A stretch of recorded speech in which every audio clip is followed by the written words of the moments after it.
I'm setting an example for my kids. I got me a side hustle. I have more control of my destiny. I need multiple streams of income. It's hard work, but I'm working for me. A job is cool, but I need more. It's all about being self-employed. You're tuned into the world of Self-Employed and Rising with Art Taylor, where we bring you the amazing stories of people who are challenging the odds and following their dreams of self-employment. Learn from their successes and be inspired. Hear creative ideas for your business and find tips to take your hustle to another level.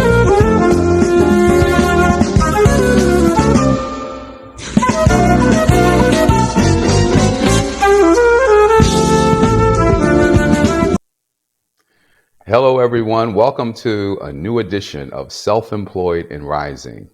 I'm Art Taylor, the host, and we're going to talk about making money in the music industry. There are so many ways to do it these days. You may recall, some of you of my era, you may recall that years ago you had to have an agent, you had to have a record label discover you. You had to have a contract with that label. You had to have all of these things that were sort of prescribed in order to make it as a performer. But today the world is different, and there are many ways to make money with your gift, your musical gift. And here to talk with me about that is my friend Tracy Hamlin, who is a singer and performer. And you're going to hear some of her music too, and she's just terrific. But the most important thing you're going to learn today is how to capitalize on your talent. Tracy, welcome to the show. Hello, Art. Thank you so much for having me. So Tracy, I want to get into a little bit about you. I would love to learn when you first discovered you had this gift of singing and that you could actually maybe make some money doing it. What's interesting is I come from a musical family. My parents sang, my cousins sang, my brother sang. So my three older brothers used to imitate the Temptations and the Jackson Five. And, you know, we had what I called a community house. We always had folks at our house. And so whenever we had family members over, my brothers would entertain. And if one of the three were not available, I would kind of fill in. And then when, so after filling in a little bit, several times and getting a taste of it, when they were all there and I wasn't asked to fill in, I kind of had a little attitude at 5 years old. So I decided to just go solo at 5 because I was tired of being their backup person. And so early on, I imitated everybody. And even as a young girl, my neighbors would call my my parents and say, "Hey, we're having a dinner party.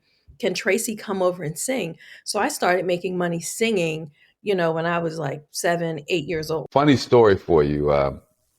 When I was about 9 years old, I was recruited to sing in Philadelphia in the All Philadelphia Boys Choir. And there were 300 kids from around the city of Philadelphia who were actually recruited to sing in this choir.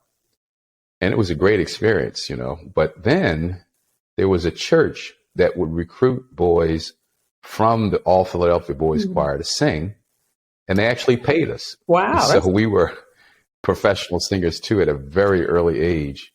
And it was cool to get, back then, $50 in your little envelope for singing for a month of Sundays, So I get that young thing, and it's people don't realize young people can actually be professional singers. Yeah. And, it wasn't until I got older that somebody said, well, anytime you're singing and somebody's paying you, that equates to being a professional. So that really helped me to stick my chest out. But I always loved it. And from there, I started entering talent shows. And then from there, I did the whole pageant scene. I was Miss Talented Teen of Maryland. I was Miss Baltimore. And I competed in the Miss Maryland pageant. And all of that just really helped me to build self-esteem, gain confidence. And I actually joined my first band when I was 11 years old and started doing gigs and doing shows along the East Coast. I was singing a lot of Natalie Cole, And she had a song on her, I think it's her 4th album called Lovers, and of course, back then, I didn't know what the lyrics meant, I just knew what I liked, and I remember winning a talent show singing one of Natalie's songs, but, the interesting thing and the funny thing is the first band that I got in was a band called Fragile Glass, and my brother I was 11 years old, my brother took me to the audition, and they kinda laughed because they're like, "This little girl wants to be in our band, this is cute." And they heard me sing, and I got the gig, and that was on a Monday. On Saturday, I was on stage with them. And, yeah, and for that, I, sang a Natalie Cole song, and so from there, I was doing Denise Williams and Shaka Khan and, all of the great singers from back in the day, which Shaka Khan is, she's still out there doing it. So amazing. I tell you, I had the opportunity to stand next to her and sing in Paris during Fashion Week. And it was amazing because I used to sing background vocals for Gloria Gaynor from I Will Survive fame. And oftentimes when her road manager wasn't there, I would also not only be her background singer, but her road manager as well. So this was a gig we were on for it was Paris. We were in Paris during Fashion Week, and it was a show. It was interestingly a lingerie show, and Gloria Gaynor performed, Shaka Khan, Grace Jones, the Pointer Sisters, and Sister Sledge. And so at the end of the concert, everybody just did one song. And so while we're singing, these women are coming out in these little skimpy, the skimpy lingerie. Um, but at the end of the fashion show, we all came to the front of the stage and sang "We Are Family," and I just happened to stand next to Shaka. Amazing. Yeah, and the funny thing is before we went out, there was a knock. We were in the dressing room, and there was a knock on the door. And, I'm road manager, so I'm just kinda guiding things, and I opened the door, and it was Shaka Khan coming to say hello to Gloria Gaynor, and I'm just thinking, "Oh, it's a stage manager saying 5 minutes, 10 minutes." So I open the door, and I'm like, "Oh my gosh, Shaka Khan." And, but it was so awesome to meet and chat with her, to stand next to her and sing, and then afterwards we all went out to dinner, and it was amazing, absolutely amazing. well, well, you've done some quote whaling on your own too, and I want to kind of talk about the new music industry. I guess there are industries. There are lots of different ways to make money in the music industry these days. And I know you've done teaching, you've done performing, you've produced music you're on your own. How does this happen today? How does a person who has a gift monetize that gift in ways that are viable and can make them successful? Well, it's interesting because the music industry is ever evolving, and we have definitely reached a point where it is almost, I don't mean this negatively, but almost like anything goes. Because back in the day, in order to get your music out, you needed to have a contract, you needed to have a manager and an agent and a whole team. And now it's completely different because I am the record label. I am the artist, the record label, the travel agent, the promoter. I am doing it all. And for me, it's worked in my favor. So since 2004, when I started my own record label, I have been full-time in music. And I am that person that when I couldn't get a record deal, I started my own label. And I thought that was important because I am a singer, I'm classically trained, and I have lots of versatility. And so record labels want to pigeonhole you. And with me starting my own label, I was able to do whatever I wanted, the music that I love. Nobody was telling me what I needed to do or how I had to dress. And and so that was great. And when I didn't get gigs, I became a promoter. When I didn't get booked for festivals, I started my own. And especially even since COVID, I'm producing my own vocals, I'm engineering my own sessions. So I'm just somebody that I pivot and I'm flexible based on what is happening. And so, the older I get in music, not being blonde and blue-eyed, it gets harder and harder to get a record deal. And so basically, like I said, everything that I do is under the umbrella of music. So at one point, I was teaching music appreciation to kids with dyslexia, and I did that for 10 years, one of the most rewarding jobs I've ever had. I've been a vocal coach for many, many, many, many years because it has just been my passion to help vocalists in a way that they're able to thrive and not be bored. Because I think I'm classically trained. And interestingly, I did not enjoy the experience and didn't appreciate it until 5 years later, after it was all done. Um, and what I learned from being a classical singer, the technique and the discipline is just priceless. And I just, I hate that I wasn't able to grasp it while I was being trained. And so, because I know that there are kids that now feel the same way I felt then, it was important for me to be able to teach them and give them that technique, discipline. I'm all about vocal health without just with making it fun. I'm able to get paid as a performing artist. I'm able to get paid because I own the masters. I get paid from record sales. So there are tons of different revenue streams. And then with me being a promoter and creating my own destiny and my own concerts, I'm able to make more money by being the promoter as opposed to somebody just hiring me. And Yeah. Well, it's, that's a lot. and I'm You tired. said a I am lot. tired, but That's a lot. So Tracy, hold on a minute. We're going to take just a short break. When we come back, I want you to get more into finding your audience. We'll be right back after this break. Well, welcome back, everyone. I'm here with Tracy Hamlin, singer, performer, entertainer, writer, teacher. Yeah, all of those things. Producer. And she is making a living in the music industry with her varied talents and is quite the business entrepreneur and success developer. So Tracy, welcome back to the show. When we took our break, you were talking about how to find your audience. Let's continue with that. Well, the great thing now is because you have the internet and you have social media outlets, it allows you to connect with people that appreciate what you're bringing. For me, it was with me starting my own label, and there was a company called CD Baby. And CD Baby was basically a place for independent artists to go, and it was affordable for us to create a profile and sell our music there. And so for me, there were people that purchased my music. And then when my second album came out, if you purchased the first one, you would get an email saying, hey, Tracy Hamlin has new product. So it was during my second album that my music blew up in Europe, and especially in the UK and different parts of France and Germany and South Africa. And so from there, I Googled myself, because years ago, somebody said, Google yourself every now and then just to make sure nobody's making money off of your music. So I Google myself, I find a I Love Tracy Hamlin forum.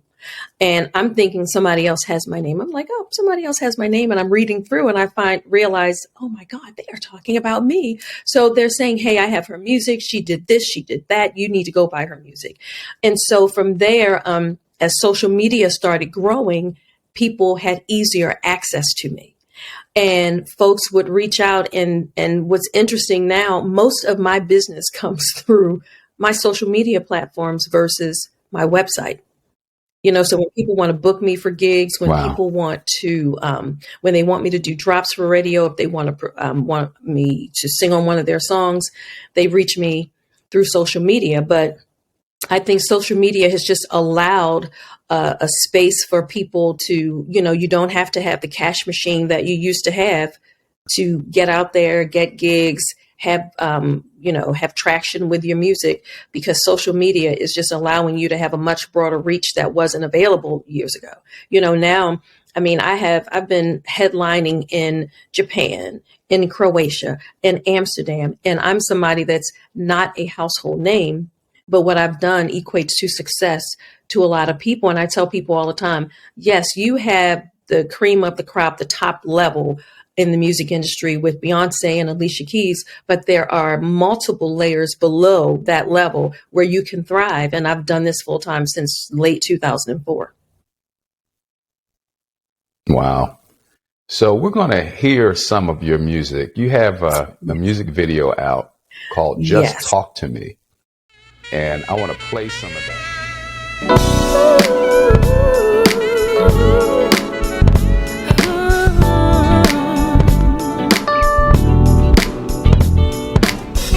I guess you're tired and stuff, but that ain't no reason to come home and treat me rough. And don't really get the way you treat me. Thought that you supposed to love me. Thought you said it's forever and a day. Now you just keep throwing me shade. I really don't understand what the problem is, man. If you just talk to me, maybe we can make it right. If you just talk to me, we can do this, we'll get through this. If you just talk to me, maybe we can make it right. If you just talk to me, we can do this, we'll get through this. What used to be so simple is shady. You're acting like you don't love me, baby. What am I supposed to do? What am I supposed to do with this? When you're everything that I need, and you used to be the only one I see, but now you're acting like you don't care for me. If you just talk to me, maybe we can make it right. If you just talk to me, we can do this, we'll get through this. If you just talk to me, maybe we can make it right. If you just talk to me, we can do this, we'll get through this. What happened to the love that felt oh so rare? When you said believe me, 'cause loving you is easy. And where did our fairy tales go? What happened to the one who used to love me so? If you just talk to me, maybe we can make it right. So, Tracy, this is a Thank you. beautiful piece. Tell us about what's going Just on Talk with to it. Me is a song that I met this guitar player, and he was an amazing songwriter. I heard this song and said, oh my goodness, I have to have it. And so I added my little spin with some of the background vocals and the ad libs. And I said, well, you know what? I need to do a video for this song because it did really well overseas. Of course, I'm an independent artist. I don't have the cash machine. So I then pull on people in my circle. And I had a friend who had worked with some major artists, and I said, I need a video. I don't have Sony money. I don't have Celine Dion money, but I need a music video. And so we talked about the she came to my house, talked about the concept, and she said, I said, well, where should we shoot it? And she said, I love your house. We need to shoot it at your house. That's going to save us money. And I said, well, who's going to be in it? And I said, wait a minute, my husband. I love him. He can be my love interest, and I don't have to pay him. So he was my love interest. Yeah. So we did the video at my house. A friend of mine, she had this cute little sports car. She said, hey, you can use it if you want. And so I used my local resources and people from my tribe, and we did a music video, and it helped to really push units of that song and help me to maintain relevance and stay current with new music. So you said you had to kind of lean on your circle. How does someone develop a circle? What's a circle for you? So What's a circle for me Tracy Hamlin? is people that I have met in the industry and out of the industry, people that I build a rapport with. Some people I build a friendship with, very much reason, season, lifetime. Some people are there for a reason, a season, or a lifetime.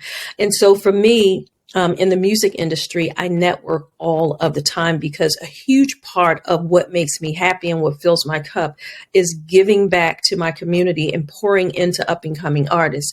And because I give so much, there are people there that say, what can I do for you? And, I think relationships are so important. So I've established these relationships in the music industry. And when folks need me, I show up.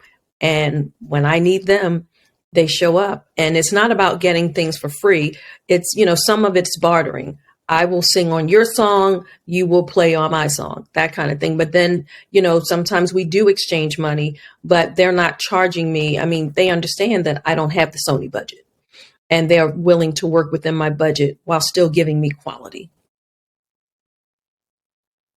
Yeah, I think that's really key, Tracy, what you just said there, because this music industry, it represents many, many people who have all sorts of Absolutely. talents and abilities. And to be able to get things done in this new environment, you have to have those relationships. And any person coming up in this industry probably needs to really understand that. You don't burn bridges, I guess, unless you really have to. But what you try to do with everyone you come across is establish at least enough of a rapport with them where you can call on them for different pieces of advice or even support, or as you did in this case, people to help you produce. Yeah, and a music and video. that's just what I've done for years. I mean, I have a group of musicians that we never exchange money, we barter. And they are world-class musicians. And when I need things, whatever you need, and then they'll call me, hey, I need a singer for a jingle. Hey, I need a singer for a song on my album. And that is just what we do now. I don't do that with everybody, because these are people that we call each other family. They're friends that have become family. Now, you do have some shady Smurfs out there that you got to make sure that you have the paperwork. You have to have the contract, the T's crossed and the I's dotted. I'm a little bit looser with my family. And when I tell you, it is a handful of them, but everybody else, it's definitely Family. I have to remember family. that. Family. Yes. Combination of friend and family. Well, it's ultimately a collaboration industry, a collaboration business, because it's hard to satisfy an audience of any kind doing it all by yourself. You have to be able to draw on others. And if you're not a collaborative person, I suspect you're going to struggle, and maybe this isn't for you. But if you are able to collaborate, you can do a lot I tell of people things. all the time, it takes a village, especially for us indie artists in the music business, to thrive. It takes a village of support. And, it's so interesting. I just read a quote the other day where people said folks will go and pay $500 for a Beyonce ticket, but somebody they know, an independent artist, they won't spend $15 to go and support them. And I think it's sad. And I think it's a lot of truth to that, but it really. Yeah, I want to talk about that too when we get back. I want to talk about what you understand people are missing who I guess sleep on independent artists. Well, hello everyone. Welcome back. And I'm here with Tracy Hamlin, who is an amazing artist, performer, producer. Yeah, I could go on. The list goes on. She's making money in so many different ways. It's hard to count. But we're talking now about the power of independent artists to thrill us. And I know a lot of people sleep on independent artists. They are totally dependent on what they hear in the mass media about who to follow. But independent artists are remarkable people as well. And Tracy, I want you to tell us from your perspective why people should pay far more attention to what's happening in the independent music industry. I think that when you come to see us, you're not getting the lights and the dancers and the fancy costumes. And I'm not saying, and when I tell you, I don't have anything against those folks that can afford to do all of that. But I'm just saying that there are so many different layers to the music industry, and us independent artists. I mean, when we finish a project and you're going to buy it for $15, this is a project that has taken us, it could sometimes take up to a year, and it's taken every dime that we had for us to pursue our passion. And so I think with us independent artists, and I can speak for myself, what you get when you come to see me, it's going to be an intimate setting, and you are going to hear music from my heart that is all about the trials and tribulations of my journey and my story.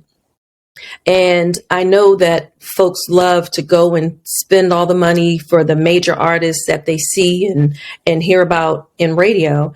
But there are so many other layers, and there's so much amazing talent out there. Like, for instance, my largest fan base is in Europe.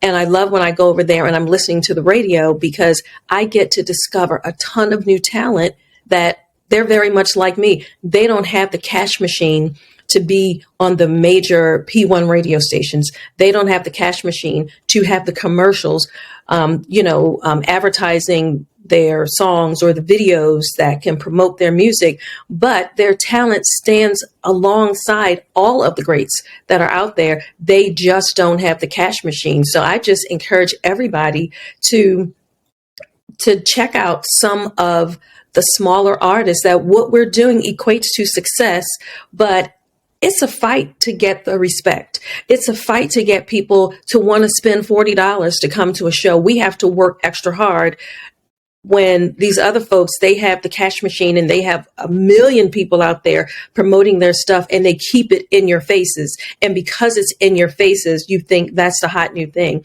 It reminds me of when Whitney Houston first came out, when Luther Vandross first came out.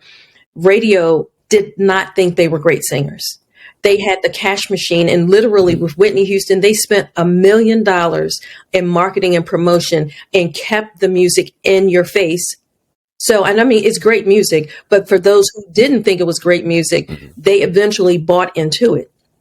People like me, we don't have that luxury, but we're bringing amazing quality that everyone should be willing to treat themselves to, because, we deserve the love too. And we're working super, super hard to just keep great music coming, to stay current, to do these shows. And many of us have had to pay to play to get in a situation where people see us, and so I know when folks like you call to interview, it just fills my cup, because I'm like, wow, somebody sees me. And a lot of people are blown away when I say that, and people always say things to me like, you don't understand how big you are.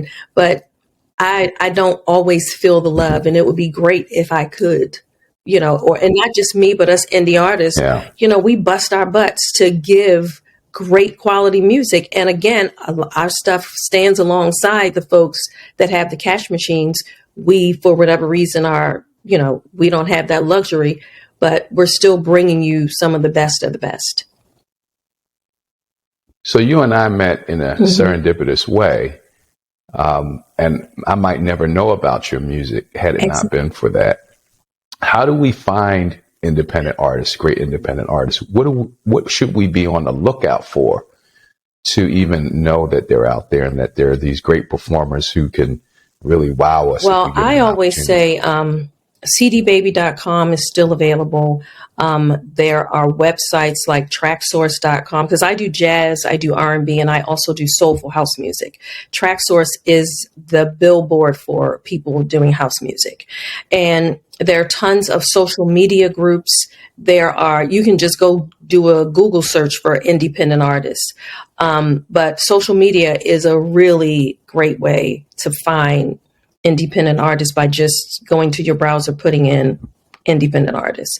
But again, it's a ton of social media groups. Like, I have an event coming up on May 1st, and one of the ways that I'm promoting it, so as I said before, I'm also a promoter, and I have a festival. I also own the Sweet Jazz Concert Series.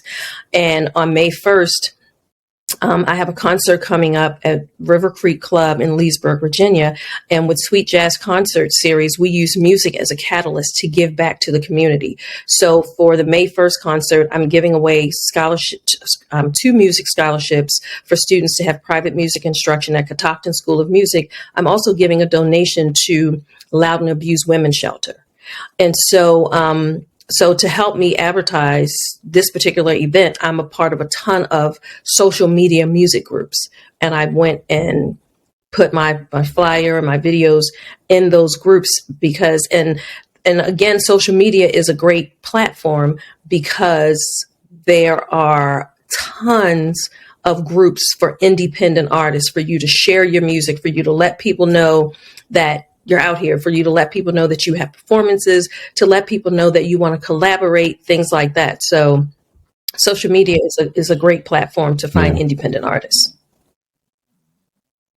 Well, it's what's so interesting for me, Tracy, is that I'm one of these people who's sort of trapped in a time warp. I kind of listen to the music that I grew up with, and maybe I'm probably 10 or 15 years behind what's happening right now. And so if I were to hear an independent artist that was interesting to me, that would be just as powerful to me than any really popular artist right now that I don't know anything about. Well, I listen to a lot of old music because I just love the quality. I listen to a lot of country music because I love the quality. But the great thing with places like Spotify and Pandora, if you start listening to a particular channel, they will say, well, if you like Jill Scott, you may like Tracy Hamlin. If you like Anita Baker, you may like Tracy Hamlin. So that is also a bonus for people like me, and a great way for folks to find independent artists like me. Yeah.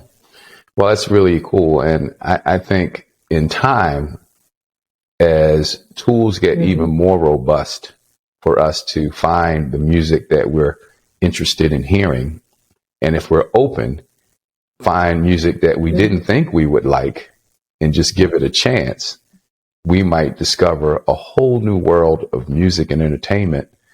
And the platforms, as you mentioned, are just pervasive. And every day it seems that there's a new platform for someone to express whatever the talent is that they have, whether that be in voiceover work or singing or musical performance or producing, video editing. There's so many things we can do today out of our homes. You mentioned you did a video out of your home. So many things we can do today out of our homes that everyone with a talent ought to be thinking, I think, about what they can do, either as a supplement to their income, or maybe at some point. But another place for folks to find independent artists is your smaller, intimate venues. It's interesting now that with COVID, a lot of the major artists are now open to doing smaller venues, but those smaller venues is where you can find a lot of those independent artists that are not your mainstream household name artists. Because before COVID, the major artists wouldn't think about going into those rooms that seat 200 people or seat 300 folks. And that's where the independent artists, they're thriving in those rooms, and even rooms that are smaller. Because, like, for instance, there's a place in DC called Songbird. And I don't know, when I went there, it was probably maybe 50 people in the audience. I'm sure they hold a little bit more, but it's small venues. And, so I just would encourage people to Google small venues in their area. Those more intimate settings are where you find some amazing independent talent that you've never heard of. Yeah. So we're going to get right back to that, Tracy, after this break. Well, welcome back, everyone. I'm here with Tracy Hamlin, singer, performer, entertainer, producer, teacher. She can do it all when it comes to music. And we've been talking about ways to make money today in the music industry, what's different, how anyone with talent has a shot now. We've been talking about where to find independent artists and the importance of doing that and how they can enrich our lives.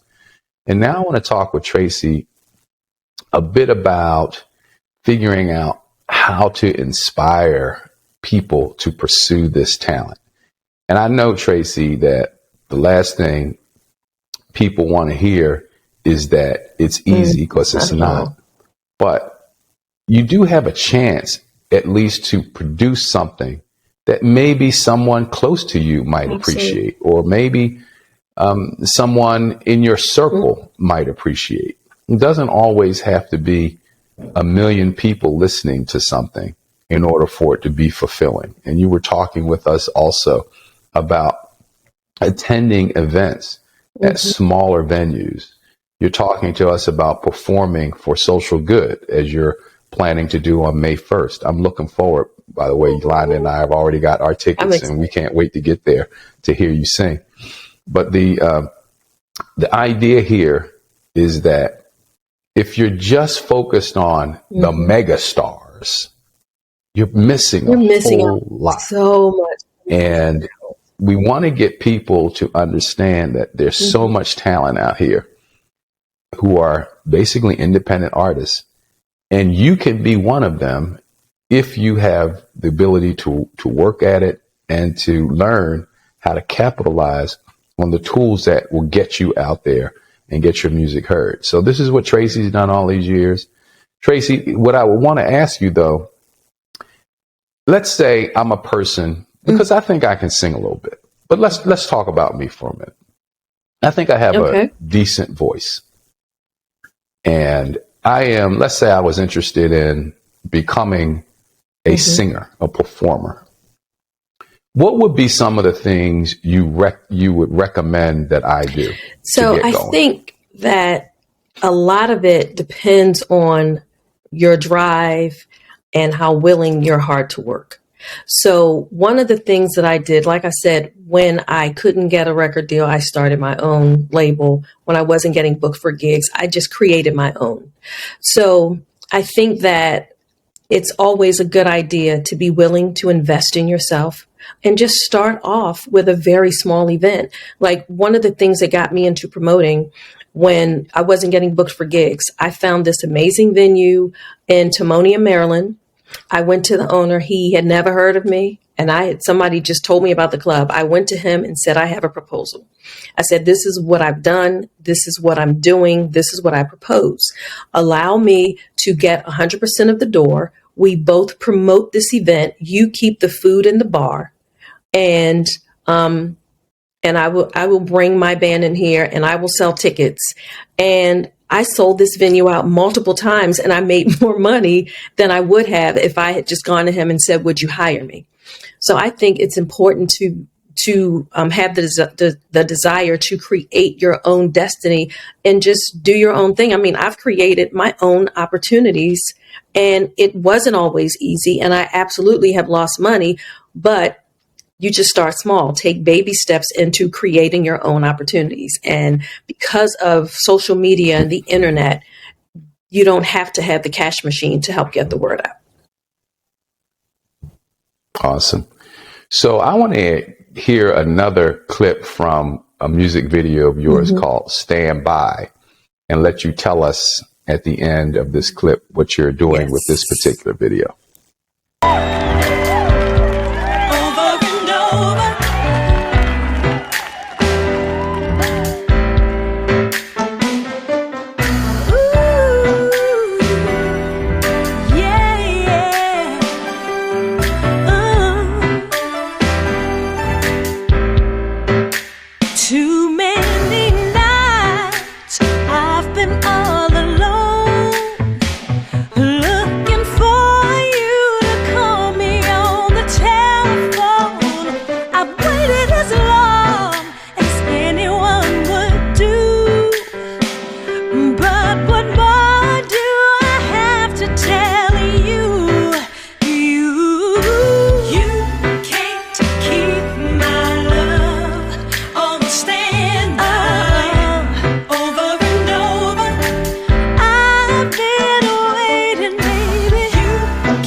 So Stand By is a song that was introduced to me when I was very young, and it is the first song that I ever recorded in the studio.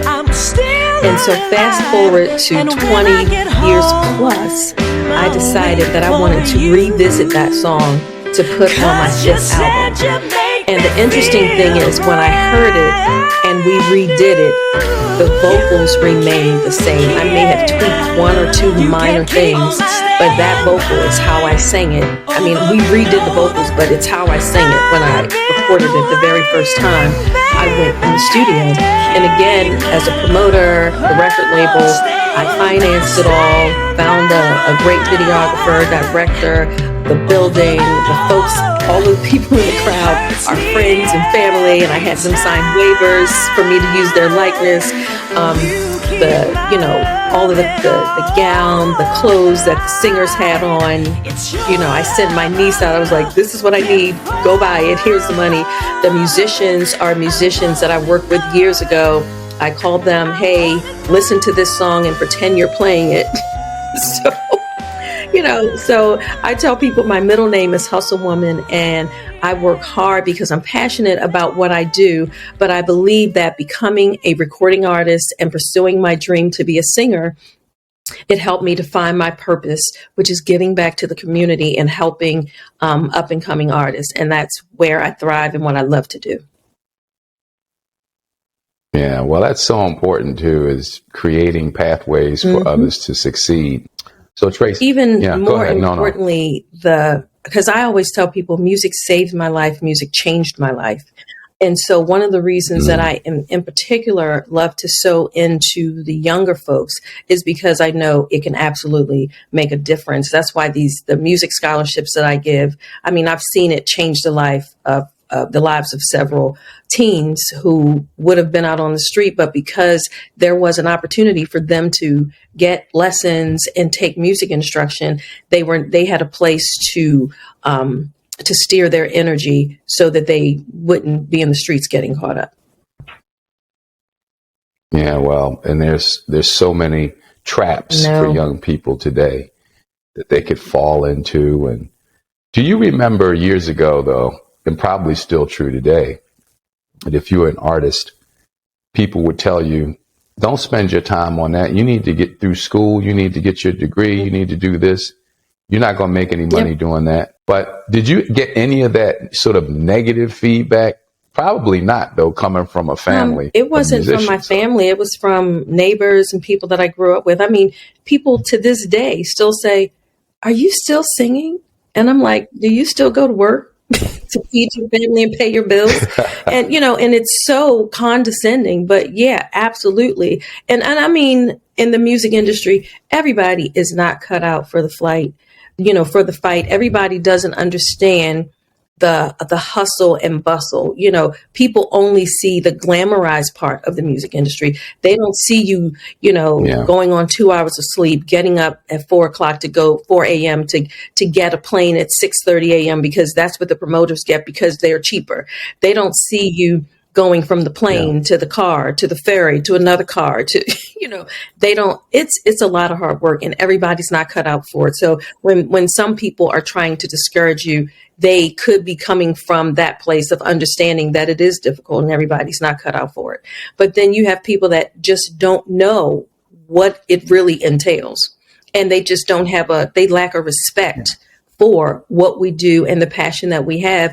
And as a teacher of kids with dyslexia, I watched music change the lives of kids that language was hard for them. Math was hard for them, but my music classroom was a place for them to thrive. And it really taught them so much about themselves.